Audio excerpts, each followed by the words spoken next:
กินได้หลายบ่กิน2-3คำก็อิ่มแล้วตีนไก่ตีนบักใหญ่ๆพี่น้องเนาะจังไดเบิ่งน้องไปยิงเล่มตีนบ้องบ่กินเท่าไหร่ ให้2เช้าได้กินก่อนแม่นๆนั่นนี่ทีหยังทีสองนั่นน้องไปยิงได้ที1แม่นบ่ที1ที2แม่นบ่แม่นบ่แม่นตัวย่ออะไรต้องแซ่บน้องไปยิงเฮ็ดแซ่บอ๋ออะไรวะเอาไปใจเด้อขอบใจปุ้นเด้อขอบใจสั้นไป ปอถูกหากกดมาอันนั้นมันซื้อกระเบื้อง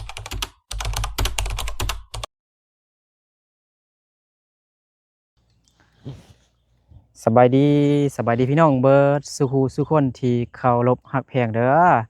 ยินดีตอนรับเข้าสู่ส่องบ่าวนึกเผาปลายเส้นเก่าเหมือนเคยอีกแล้วพี่น้องเนาะตอนนี้บ่าวนึกก็อยู่ที่บ้านของน้องปลาเย้งเนาะบ้านกิ้วแคมเมืองเพียงแขวงสัญบุรีสปปลาวเนื้อเนาะมื้อนี้บ่าวนึกก็บ่ค่อย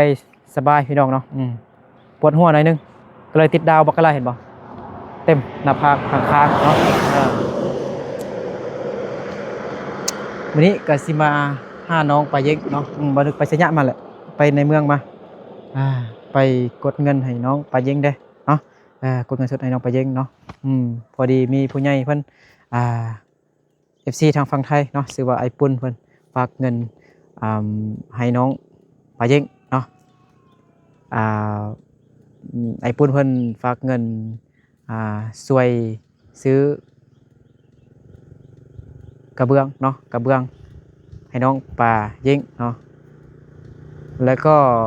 ฝากเงินเป็นทุนศึกษาให้น้องปลาเย้งได้แล้วก็ไอ้ปุ้นเพิ่นก็สิแปลงหารไข่คลองอยู่อันนาเงินหรือว่านาบ้านของน้องปลาเย้งหั่นน่ะบ่อนไข่มันแก้วมักไม้มักตอกกันล่ะพี่น้องเนาะแล้วก็มื้อนี้ก็สิเฮ็ดสิส่วนกินเด้เนาะไอ้ปุ้นเพิ่นก็ให้บ่นึกในเฮ็ดสิส่วนกับอันน้องปลาเย้งเนาะโอเคเป็นจังได๋ก็ให้ทุกคนติดตามรับชมไปพร้อมๆกันเนาะไป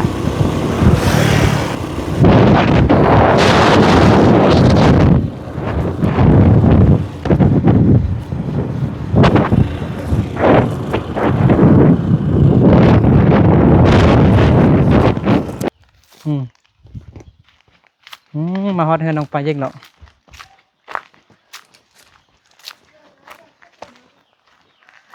น้องปลาเฮ็ดซอดอกไม้ได้จักดอกแล้วจักซอแล้วว้าวอันนี้มันเครื่องของอาญาว่ะดิเบิ่งแม่น้องปลาเย้ง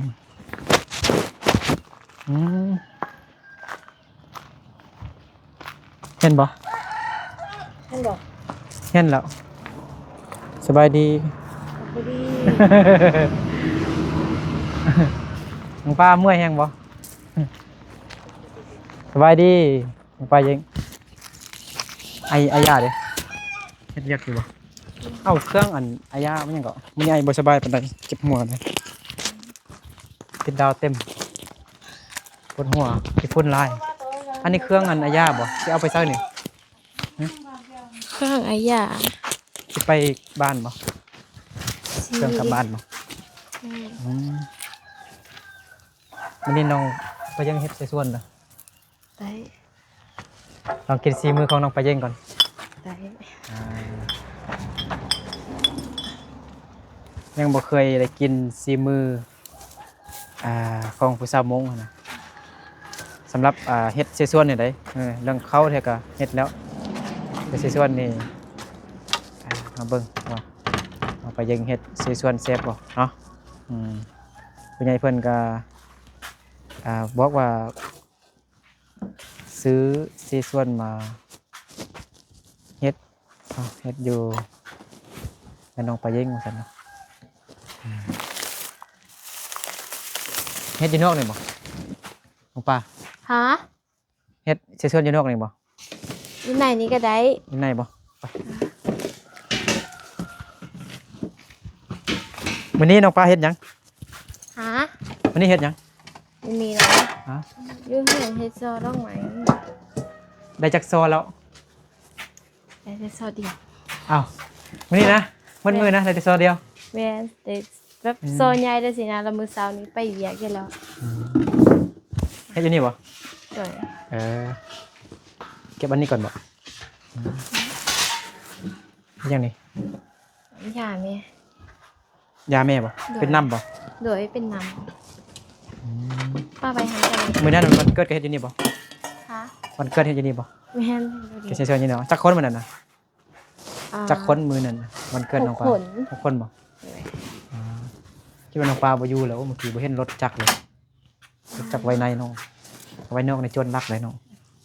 นางงาน ไอ้บ่ได้เอากลมา ฮะ ไอ้บ่ได้เอากลมา คนนี้งานยอก ตัดกลกันติดดาวมาแต่สัญญาหมดเลยน่าจะมันเฮ้ยแล้วบ่มันน่าจะหมดฤทธิ์แล้วบ่เอาก่อนซะ หายนึกว่าสบายอ่ะ จิมหัวตัดต่อหลายคนตัดต่อไทยคลิปน้องไปเย่งในไลน์เมื่อวันนี้ก็ยังรบกวนน้องไปเย่ง2 เทื่อคน เป็นหน้า ปุ๊บ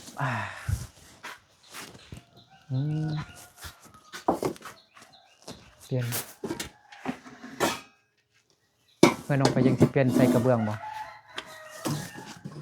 กระเบื้องน้องบ่ได้ซื้อไว้เห็นติ ก็ มันยังบ่ได้ซื้อเห็นเนาะ โล ค่าเขาซ่อมให้นี่ค่าเขาแป้งให้แพงอยู่บ่เนาะ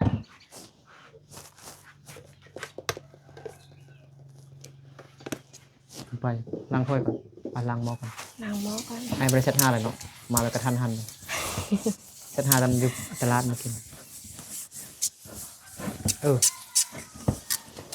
เอานี่ก่อนไปเอาเครื่องก่อนมาเลยก็ได้ใส่เป้ามาเด้เครื่องเสส่วนผู้ใหญ่เพิ่นในซื้อเสส่วน 4-5 ทุ่งมาสั่นแต่มันบ่เป็นถุงเพิ่นซื้อแบบ FC บางคนน่ะจะบ่ฮู้เสส่วนเคยกินซื้ออันเป็นเป็นเห็ดเค็มเป็นผักแล้วก็แจ่วเสส่วนเลยแล้วก็เป็นตีนไก่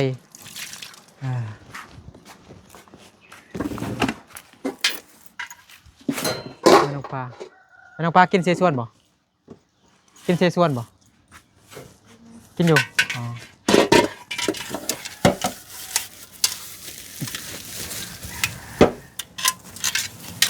นี่ซื้อหมักไหม้มาฝากแม่น้องปลาเย็นเด้อ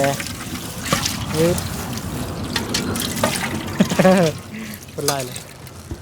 มาให้แม่กัน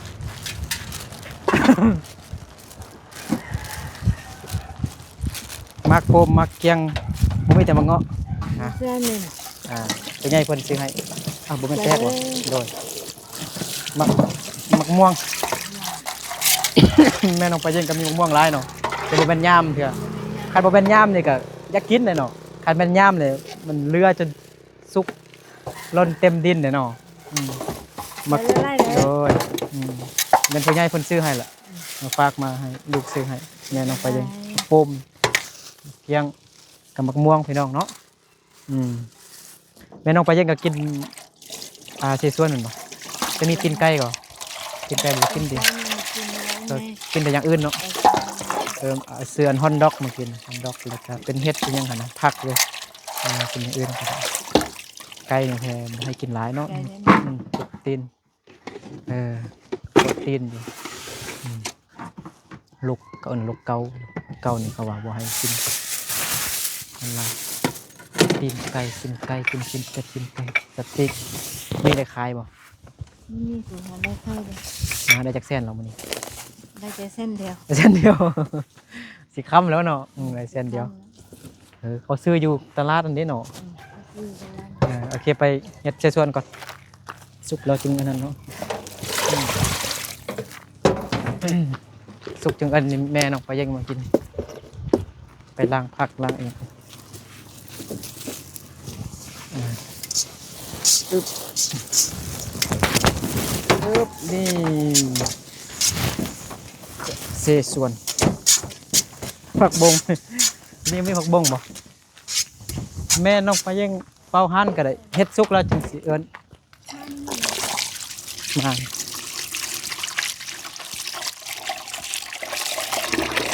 น้องป้าปิดประตูเฮาแล้วบ่ให้เอาเข้าไปหรอก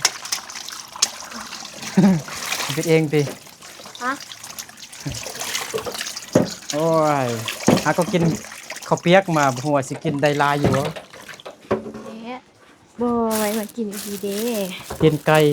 2ทงแจ่วนี่จักอันเดียวทงเดียวบ่2บ่เอ้าใส่หลายแท้ปนกันบ่อ๋อน้องไปแย่งมากินแจ่วหยังแจ่วสิส่วน ตัวได้ก็ได้ แล้วก็ได้บ่แซ่บที่สุดมันแจ่วอันใดแจ่วปลาหรือว่าแจ่วอิหยังก็แจ่วธรรมดาบ่มันมีแจ่วปลาแล้วก็มีแจ่วอิหยังแจ่วกุ้งบ่กุ้งต้องลองติบ่แม่น บุญสร้างนี่น้องไปแย่งไปเที่ยวบุญสร้างบ่ เบิ่งก่อน ฮะ เบิ่งก่อน วันที่9ฮอดวันที่16บุญช้างอยู่ชัยบุรีพี่น้องเนาะใครอยากมาเที่ยวก็มาเที่ยวเด้อเชิญมาเที่ยวบุญช้าง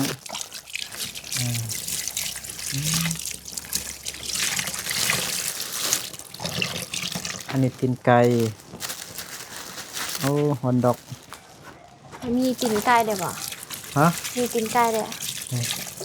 บ่แม่นตีนเป็ดเนี่ยตีนไก่เลย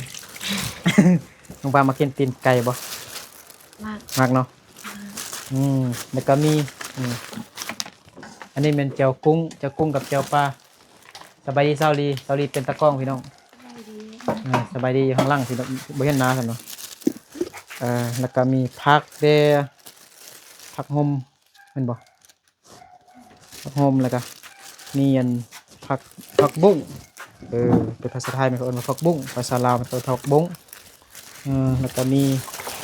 เห็ดเค็มเด้เห็นบ่เค็มเด้งาม2 ทงแล้วก็มีเส้นหลายแฮงกินคนเดียวนี่หมดเลยมาปลาแล้วก็มีแผ่นเต้าหู้เนาะ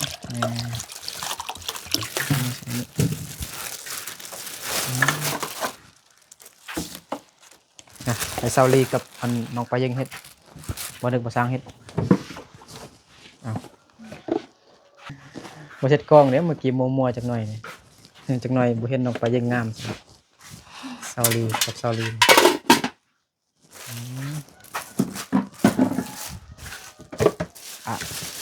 เฮ็ดยังก่อนส่งหม้อแล้วบ่หม้อนึงมันคั่วเนาะคั่วแจ่วเนาะ ไว้ แล้วก็หม้อนึงฮะหมูปลาต้มน้ำเลยดิเห็นบ่นี่ใช่ไหมอายายอยู่ในห้องวะ ไอ้ย่าบ่ฮู้ว่าย่าไปไสแล้ว อ้าวเป็นอายาซั่น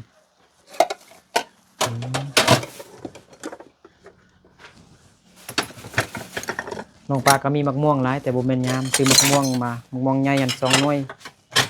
มะโพมาโลนึงมะเขียงโลนึงให้แม่น้องปลาแล้วอันนี้ต้มน้ำบ่ปึ๊บพอดีมีน้องตาตุนไปสาวญี่ปุ่น เอิ้นมาเอิ้นได้สาวญี่ปุ่นคือญี่ปุ่นน้องตาตุนมากินน้ำมีหมูกินน้ำแล้วบัดนี้แซ่บแล้วกินหลายคนมันจึงแซ่บเนาะ แม่ ไม่ได้กินบ่หมด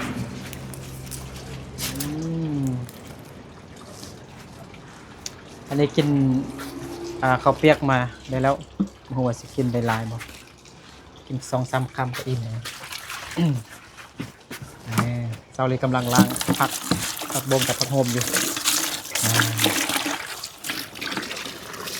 ปลากำลังล้างนี่ยัง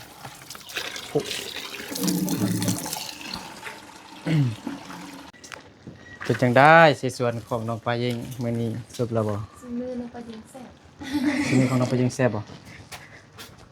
อืมเดือดบักโดนๆจนสุกแล้วเนาะวันนี้ใส่ผักลงไปแม่นบ่ ถึงหม้ อ๋อ อเลย กินไป2-3 คนเต็มหม้อแล้วเนาะตีนไก่ตีนบักใหญ่ๆพี่น้องเนาะจังไงเบิ่งน้องปลายิงเล่มตีนไก่ บ่กล้ากินแล้วแหละ ในอลังการ ในอลังการงานสร้างแห่งเมื่อกี้ว่าสิส่วนน้องปลายงน้องดวงใจน้องล้าน้องตาตุนน้องตาตุนกับบ่มาปานนี้น้องดวงใจกับน้องปลายงกับว่าสิมาอยู่แต่ว่าอายว่าซั่นไปขุดมันแก้วแล้วพี่น้องเนาะส่วนน้องล้าแม่นบ่นึกไปหาอยู่เฮือนน้องลาบ่อยู่ซั่นน้องลาไปอ่าอีหยังไปปั้นลูกเดือยไปตัดลูกเดือยอยู่ให้ไปสวนแล้วว่าซั่นเนาะสุดท้ายบ่มาจักคนซั่นถ้าน้องตาตุ้นบ่มาแล้วบ่มีใครมากินอาหารซั่นมีแต่น้องปลาเยิงอาญาแม่น้องปลาเยิงซาวลีบ่นึกเนาะกินคำเดียวก็พอแล้วนะเผ็ดพุ่นเนาะน้องปลายังมักกินเผ็ดบ่ มากอยู่ สบายดี ไอ้ดี สวัสดีอันนี้นี่มันลายบ่มันเลือบ่นี่สองเทื่อบ่ เผื่อ มันลายเนาะป้าหม้อเดียวนี่กินบ่หมดจำติสองหม้ออีก โอ้น้ำจนแห้งเนาะ แม่น อืม ให้น้ำอีกอ่ะว่ากระสุกแล้วดิเนาะ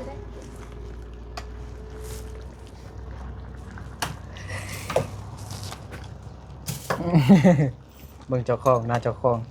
อ่า แซ่บอีหลีเอิ้นแม่น้องไปยิงไปเอ้าหรือว่าจงไว้ให้แม่ก็ได้เนาะเพราะว่าบ่มีใครเบิ่งหานบ่ ให้น้องป่าบ่กินเสส่วนก่อน กินเราว่ากินอยู่บ่กิน กินแต่ว่าแบบบ่ใส่เฮ็ดได้แบบสินะ เอ้าบ่ใส่เครื่องหลายบ่ แม่นเขา แล้ว เฮ็ดตา เอา มหา จงไว้เอาไว้ได้เด้อ เลย เอออืมยาเด้อ ออกไปซื้อยาไปฟ้าเครื่องแล้ว ไอ้ยาขี่รถจักรไปเด้อ แม่น จะจังได๋ซั่นน่ะพี่เฮา3คนตะตุ้นกับบ่มาอีกเฮ้ย บ่เห็นมาจับนะว่า เอิ้นมากินเซส่วน10เซฟกับปานอีหยังเนาะปานเอิ้นไปคุกอีหยังนี่แหละ โอ้โห ปานเอิ้นไปทางไห้เนาะ แม่น ทั้งไห้ยังว่าง่ายกว่าสิ โอ้คักๆๆอยู่นี่พอดีแจงดีน้องปลากินเลยสวัสดีแล้วกินกันแม่น้องปลาเย่งก็ว่ากินอยู่แต่ว่าคันใส่เครื่องปรุงหลายแล้วแม่ไปน้องปลาเย่งบ่กินเนาะ แม่น มีแต่แบ่งไว้เป็นแต่แซ่บเพียงพี่น้องอยู่ทางนั้นเห็นนาน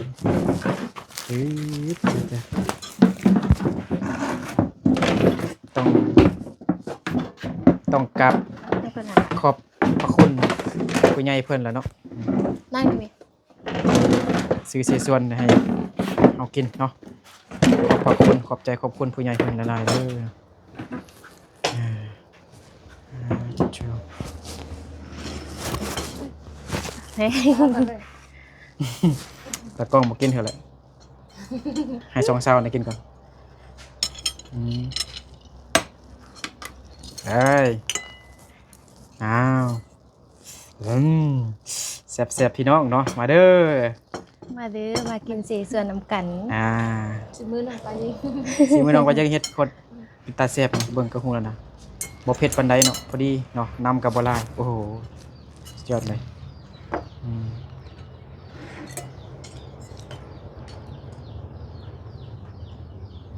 คนรวยเขากิน คำละนิดๆหยังก็ กินแล้วก็เสร็จปากแล้วก็อิ่มนะคนกินเก่งขนาดนี้ต้องเป็นของคุณนะ น้องปลาคนกินเก่งขนาดนี้ต้องเป็นของคุณนะ เผ็ดบ่ฮ้อนเนาะคือบ่ป้าเอาไว้ก่อนจัก10 ชั่วโมงจึงกิน ป้าให้น้ำแห้งเบิ่ง ชาวเลกินแซ่บบ่พอแล้วนะมันก็ยังเห็ดแซ่บมาเด้อพี่น้องเด้อมากินสิสนุกกันเด้อ มาเด้อ มากินเลยหายเย็นๆจากหาแทนโต มันมึนเด้เนาะลูกชิ้นมันมึนเลยมากินบ่มากินนี่เนาะกันใส่เครื่องปรุง น่าหักเลย มาน้องไปเยิงนะฮักพี่น้องเนาะเมื่อวานนี้เราไปตัดบอลมันก็ไปน้ำเฮาเนาะนะฮักไอ้ตัดคลิปเบิ่งมันแลนติ้งนะฮักไปตัดพี่น้องเต็มหม้อตะกองก็ขึ้นน้ำลายอยู่นี่เนาะน้องตาตุ้นมาไปน้องตาตุ้นมาสาวญี่ปุ่นคนงามมาเลย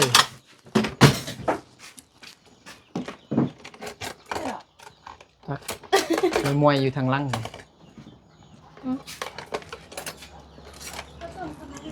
มาเลยน้องตาตุ้นมาเลยไม่ต้องอ้ายไม่ต้องอ้ายไม่ต้องอ้ายมาเลยมาเอ้ยน้องตาตุ้นคนงามมาแล้วก็น้องตาตุ้นตั้งแต่ได้พุ่นตั้งแต่ปีกายพี่น้องเนาะบ่นึกว่าสิเฮ็ดสิส่วนให้น้องตาตุ้นกินแต่ว่าบ่ได้เฮ็ดจักเทื่อเนาะสบายดีน้องตาตุ้นเดี๋ยวมานั่งไปเฮ็ดเวียกมาบ่ฮะน้องตาฮะครัวหยังกินแล้วกินอันนี้บ่กินกินไอ้คาลัมมีแต่ซาวลีกินไปยิงไอ้แค่บ่กินนะซองหม้อไอ้บ่อิ่มดอก บ่กินแต่ซองหม้อเนี่ยบ่อิ่มดอกส่วนหลายบ่มักกินอย่างอื่นกินแต่ตีนไก่น่ะไอ้นึกน้องตาตุ้นเขาเฮ็ดหยังกินนะอยู่หั่นนะน้องวางมากินนี่นะน้องว่าเขาครัวหยังก็คนครัวเฮียน คนครัวบนเฮียนกินบักครัวเป็ดครัวไก่เอาแม่นน้องตาตุ้นเด้ได้ที่หยังแม่นนั่นได้ที่หยังที่สอง นั่นน้องไปยังได้ที่1เหมือนบ่ที่1ที่2แม่นบ่แม่นตัวย่ออะไรนี่น่ะน้องไปยังได้ที่1ได้ที่น้องตาตุ้นได้ที่ซานยังก็ ภาษาจีนนะซื่อวูหมูเลี้ยวต่อไปชีปลาเจียวชื่อมัน10อันนี้ได้ที่10อยู่ในห้องมี10คนอันนี้ได้ที่10นักเรียนเก่งเลยอยู่กองอยู่นี่มันกินน้ำป่ะนี่กินน้ำก่อนน้ำกินเลยเหรอน้ำจิ้มน้ำกินบางคนแท้เขาจะบ่ฮู้ว่าน้ำละลาเป็นน้ำยักษ์สิได้นึกคนไทยเขาจะบ่ฮู้ว่าน้ำละลาเป็นเขาจะว่าน้ำละลาเป็นน้ำยักษ์สินะน้ำละลามันจังให้ว่านี่ก็น้ำเปล่าๆยังบ่ต้องคำว่าน้ำเปล่าต้องคำว่าน้ำเปล่าน้ำแห้งบ่เนาะแม่นแน่เมื่อวานนี่FC ด่าไอ้นึกให้น้องไปยังไปเฮ็ดเวียกมาน้องไปยังไม่เมื่อยว่าเดี๋ยวได้น้องไปยังก็ได้ตัดบอลอยู่ดีแล้วทราบได้ตัวนี้ให้เห็นไอ้นึกเฮ็ดอันนึกว่าแม่นไอ้นึกเฮ็ดไอ้นึกเอาตาเฮ็ดนึกหยอกซื้อน้องไปยังเฮ็ด อืม ต้องเสร็จ แซ่บน้องไปยังเฮ็ด ข แซ่ อบ อะไรวะสิว่า แซ่บภาษามงว่าจังได๋กา พระเนี่ย กาอืมกากาก็กาไก่กินได้หลายเด้อน้องตาตุ้นกินหลายรสอืม คุณได้เดียวเดียว กินได้หลาย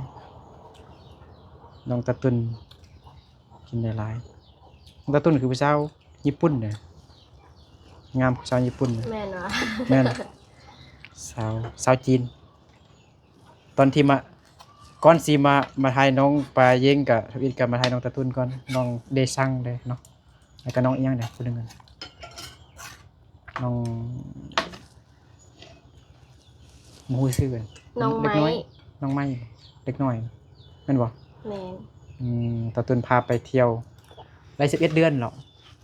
เกับปีหนึงแล้วเลยปีกายไปเลาะคอมาข้ามเข้าเนาะตอนถ่ายน้องตาตุ้นแรกๆ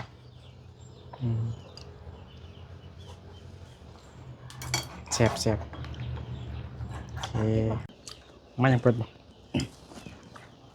ป้าพี่น้องเนาะมันกำลังเล็มตีนไก่อยู่พี่น้องเนาะตีนไก่แฮงเนาะกินนำมักเขียนเก่งระดับสัตว์ ระดับห้องระดับห้อง ขี้ยึ่งขี้ช่องขี้ชาวว่ามันเป็นที่ชามลงไปยังนาทีนึงหยุดช่องลงตาตึง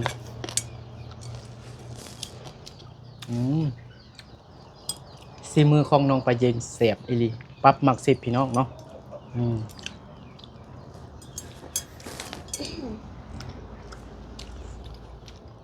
แซ่บ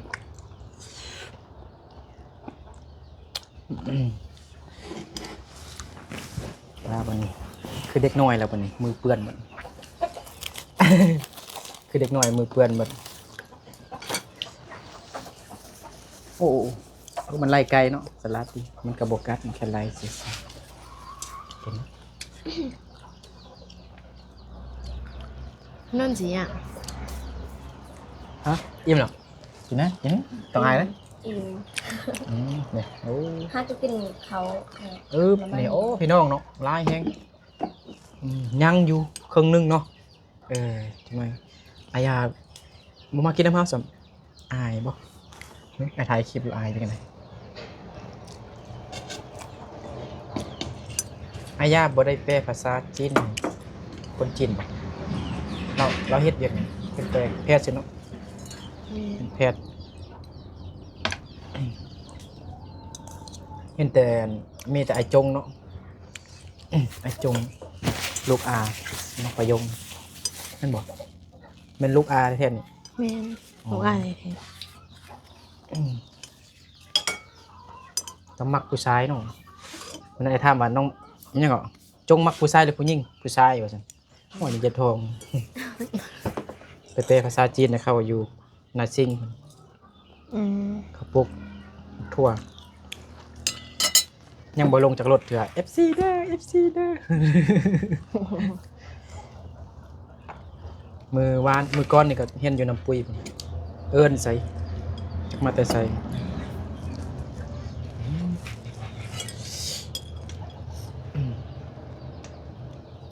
ส่วนนี้สำหรับน้องปลาเย้งเรามักกินอะไรแซ่บที่สุดมักกินที่สุดมีตีนไก่มีเส้นร้อนมีเส้นมีอันนี้เห็ดเค็มซีนฮอนดอกมักกินอันไหนอันไหนแซ่บที่สุดอยู่ในสี่ส่วนฮะ มันกิน บอก หมด ว่า ทุกอย่าง มันแซ่บที่สุดนะอันดับหนึ่งนะติดอันดับหนึ่งเนี่ยที่น้องแบบ กะ ถือว่า ทั้งหมดนี้อันดับหนึ่งนะ ดังหมดเลยบอกให้เลือกแต่อันเดียวนะคืออันนี้มันมากินคันมันมีตีนกับมากินตีนมันตีนคนเลยตีนไก่ถ้าบ่มีตีนก็ผักเอาเว้นเฮ็ดผักอันเขียวๆนี่ธรรมดาเค็ม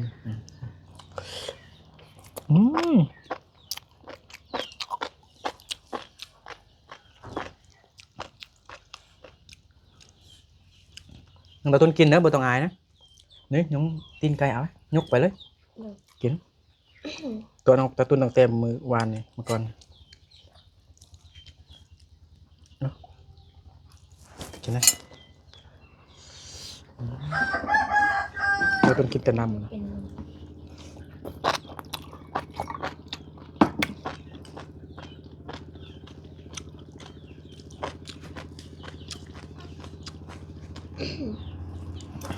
ถ่ายคลิปแล้วบอกกินซั่นฉันก็ปิดคลิปก่อนเนาะ ให้น้องนะน้องอิ่มแล้วกินไปเลยแล้ว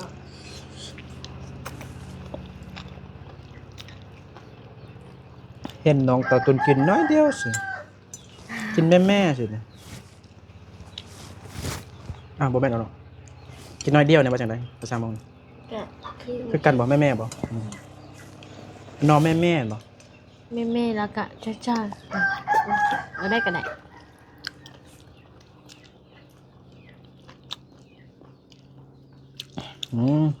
ใช่ไหมนะ พอดีกินอิ่มข้าวแรงแล้วเนาะ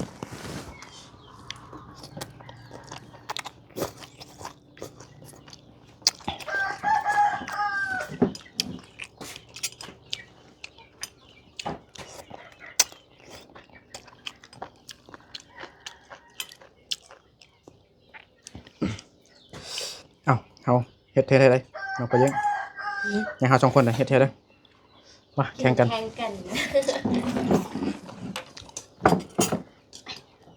กินแข่งกัน ถึงไทยโปรตีนการหายาเอ้าลืม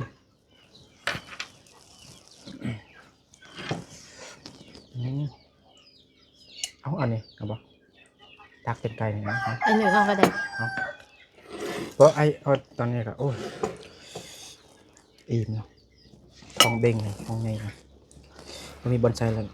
ฮักก็กินข้าวเปียกมา กินประเภทเส้นคือกันอีก ข้าวเปียกภาษาไทยเขาเอิ้นว่าก๋วยจั๊บเป็นจังไดเป็นจังไดใส่กินใส่ส่วนอิ่มบ่ ขอบใจได้ไหม คนนี้ยังว่าอิ่มเท่าสิ เอาไปยิงลุยเสร็จตัวเองเฮ็ดก็กินให้หมดนะเอาไปยิงนะ บ่ค่อยมากินปันได้ บ่ค่อยมาปันใด บ่ค่อยมากปันได้ อยู่รุ่นเนาะ ขนาดบ่มากได้คันมากได้สิซ้ำได้ มันมักนี่แกแทบไม่ต้องล้างหม้อเลย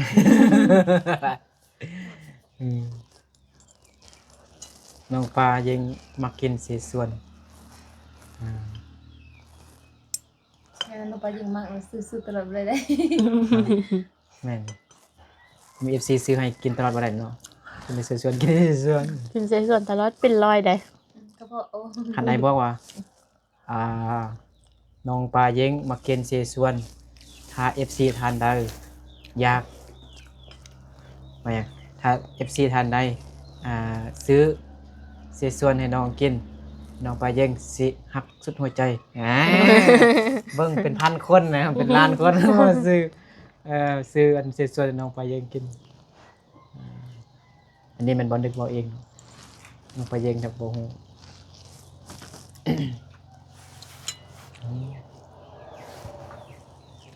แซ่บสีมือของตัวเองเนาะกินได้หมดเด้อเนี่ยเกินตอนลงคอแล้วไม่ได้ยินเสียงเลยใส่ไมค์คือกินน้ำมันนั่นเนาะอีกข่าวเบิ่งละอายเสร็จ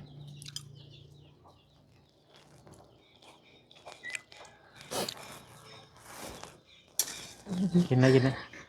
กินเงินเลยอ๋อของแท้นี่เลยมันน่าจะซื้อให้กินอีก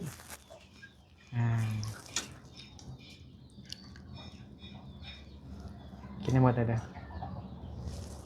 แม่กินกัน บ่กินมาเบิ่งน้องปลากินเสื้อนๆก่อนน้องปลาคือสิมักเสื้อนๆนี่ให้ลงต่างๆเนาะแม่น้องไปยิงคือสิเมื่อยคักเนาะไข่มันแก้วคันสิเฮ็ดตูบนี่ต้องเฮ็ดอยู่ไสนี่ ถ้ามีคนสิเฮ็ดตู้ให้นะตู้ไข่เครื่องนะเฮ็ดอยู่ไส ยังให้ไปให้ดูเดือนนั้นไปเขาเดือน อ๋อเฮ็ดอยู่หั่นบ่ อันนี้เราก็ไปค่ายอยู่ อ๋อโดย ประมาณจักแสนจักล้านจึงเฮ็ดได้นะตู้น้อยๆนะตู้เฮ็ดเครื่องไข่เครื่อง บ่สั่งว่าคือเด้อ ตู้แบบธรรมดานะคือคล้ายๆกัน บ่เฮ็ดนั้นเราก็อีคือแบบนี้เฮ็ดอยู่นี่เฮ็ดอยู่ดอกไม้เอาดอกไม้นี่ย้ายเลยเฮ็ด อ๋อแต่มาติดกับเสาไฟฟ้าเนาะอืมทม ทุ่มไว้บนกองฟืนนั่นน่ะ อ๋อ ก้อนไม้ส่งตัวนี้ก็เฮ็ด อ๋อเอาผู้ใหญ่เพิ่นฝากเงินให้อ่าแม่น้องปลาเยงกับน้องปลาเยงเขาช่วยอ่าสิซื้อสังกะซื้อกระเบื้องนำเงินแม่น้องนั่นแหละก็เงินเพิ่นได้เพิ่นก็ช่วยได้ ก็สิอัน ปิดให้เพิ่นหัน คือ เพิ่น ว่าเปื่อยๆล่ะ มันโดนแล้วเนาะ ได้ อันนี้ 30ปลายปีแล้วกันว่า อ๋อ30ปลายปีแล้วบ่อ๋อ บ่เปลี่ยนเด้ก็ขนาดฝนตกย้ายมาเลยตกมาอันนั้นมาแล้วก็สิ ตกมาเฮ็ดมันเนาะ ตกเฮียนเราแหละ อ๋อ แม่เมื่อคืนเมื่อวานเมื่อคืนเมื่อเวนน่ะฝนตกย้ายมาแล้วไอ้แม่ก็เล่นบ่ทันน่ะ เล่นบ่ทันก็ทำหัวตายนะ อ๋อ ทางนี้บ่น้องปลาน้องได้30ปลายปีแล้วนะตอนน้องปลายังบ่ทันเกิดเถอะบ่บ่ทันเกิดเถอะเขาแปลงเฮือนนี่นะแซงกะซินฮะ ได้สองเจ็ดปีแล้ว ได้28ปีแล้ว ไอ้เดิมมันก็อยู่แล้วสองเจ็ดปี อ๋อมันเบิ่งแล้วมันจะเป็นสังกะสีแบบไอ้หยังก็บ่นี่เนี่ยคือว่าสังกะสีอันสมัยแต่กี้ๆหัวเนาะมันบ่ห้องมันบ่ใหญ่หั่นนะมันน้อยๆเนาะเห็นบ่เบิ่งกับตัวนี้มันต่างกันอยู่บ่เห็นบ่บอนห้องมันนะ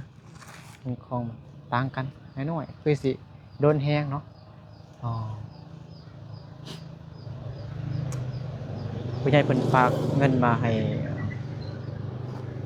ซื้ออันกระเบื้องนี่แด้ทั้งเงินน้องป้าแด้เงินผู้ใหญ่แด้น่าจะได้อยู่เนาะ พออยู่แล้วก็ฝากเงินในน้องปลาเอาไว้เป็นเงินไปโรงเรียนทุนศึกษาเนี่ยแล้วก็เฮ็ดฮานเนี่ยเฮ็ดฮานขายเครื่องนะอันนี้ใคร แม่นเป็นฝากมา 18,000 บาท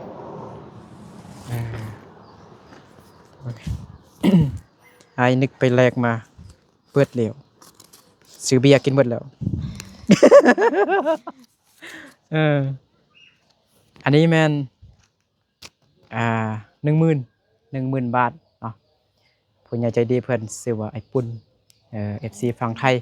ไอ้ปุ่นเด้ออันนี้แม่น10,000 บาท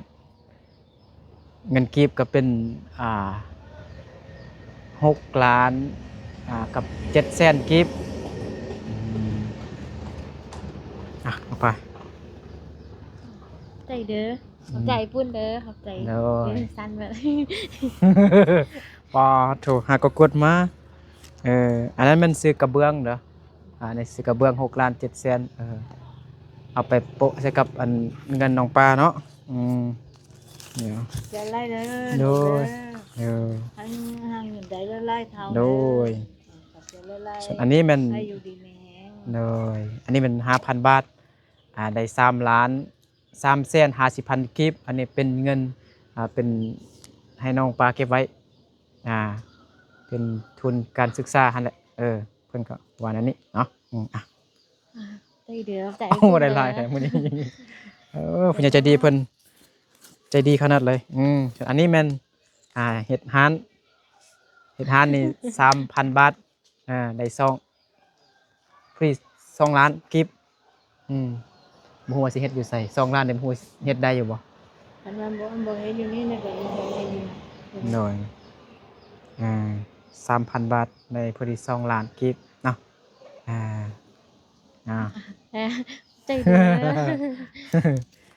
มีกายปุ้นคือกันวะ ไอ้พุ่นหมดเดี๋ยวนี้เด้อ ฮะ ให้เพิ่นหมด สามผู้นี้แม่นนะ แม่นของผู้เดียวบ่มีหลาย ใจคุณหลายๆเด้อ โดย ที่ยัง อวยพรอวยพรให้ผู้ใหญ่เพิ่น ใจไอ้ปูนหลายๆเด้อ ได้ ที่ยังเอาน้ำใจให้น้องป่ากับแม่น้องป่า โดย ขอให้จงอยู่ดีมีแหงความเจ็บอย่าให้ใดความไข้อย่าให้มีขอให้ร่ำๆรวยๆเด้อเอาให้น้องป่า เท่านี้แล้วขอให้ได้ร้อยได้พันเท่ากับคืนเด้ โด อย สาธุขอบใจขอบคุณผู้ใหญ่ใจดีคนหลายๆเด้อเนาะเพิ่นว่าโอ้เห็นน้องปากขยันแฮงว่าซั่นขยันดูมันเฮ็ดเวียกโอ้สวยแม่เนาะของแม่ก็อ่า